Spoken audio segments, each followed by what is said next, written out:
Namingwit unta mi dire, pero bisan wala mo nangutana, mustorya lang gihapon ko. Pero maayo pa man si pili mo namo kay nakakuha pa og tambasakan. Kami bisag ipanuba wa gyud in town. Ang ending gikaon na lang namo among baon. Bilamos namin kayo. Oh, ayan si Ryan. Oh, ito sa ilalim ng bridge. Ang ganda na. Umiilaw to eh. Medyo late na lang kasi kaya medyo madilim na siya. Pero parinig niyo yung mga sasakyan dyan sa taas. Ang daming sasakyan dyan. Two-way. Ito going there. Ito pabalik din dito. Ito yung gitna. Ganda no? Tour lang muna tayo. Grabe ang init. Woo! Good exercise.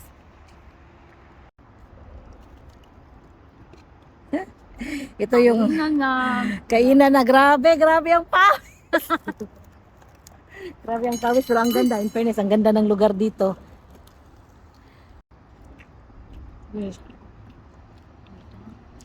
Wala kaming may saging na sa baso.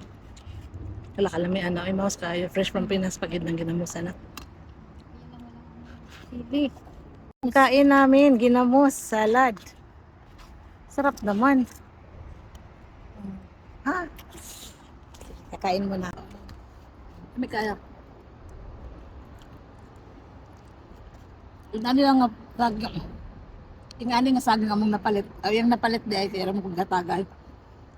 Kay wala isa ba pero parehas naman kita. Bilamos namin kayo. Fresh from Pinas. Thank you, bro. Ano ka mong kaon? Way tao dire kamera. Hindi na namin kayo. Nangaon. Pwede namang tuyok-tuyok. Kami nakatuod. Maujud. Sus ko Lord, making Natawa ka mag-google. Oo. Kuha ka, tukok baboy, Rose? Hmm?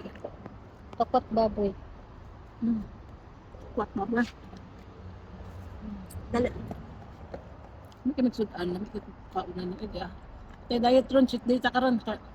Hey, Diyos ko. Pilas ta ka ikot-ikot. Layo-layo man sa tagibaktasan po.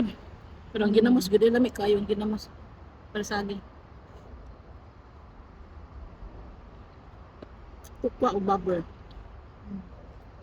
Salad, Rose. Mixed. Mix kayo kung pagkaon no. Kaon na. Kaon na diha. Sige na, kaon na diha kayo. Hindi na salad na. Nainjera ko tanan niya. Pinawisan ng ta. Hindi pa naman yung po doon. Ako gali. Okay na, mabusog man. Aw, unsa? Sa Unsa? busog ng gyapon nagipawisan na ta. Mao. Ato man ning gipiling, arita mga hala antos tas kainit.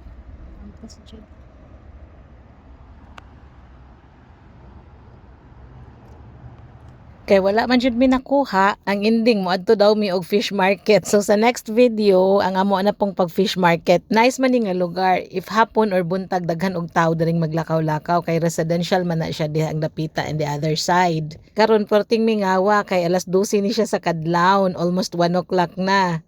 Pero usahay mas nindot ang ingon ani nga mulaag kay wala kaayo tawo. Nice place imuni-muni. Until next time, bye.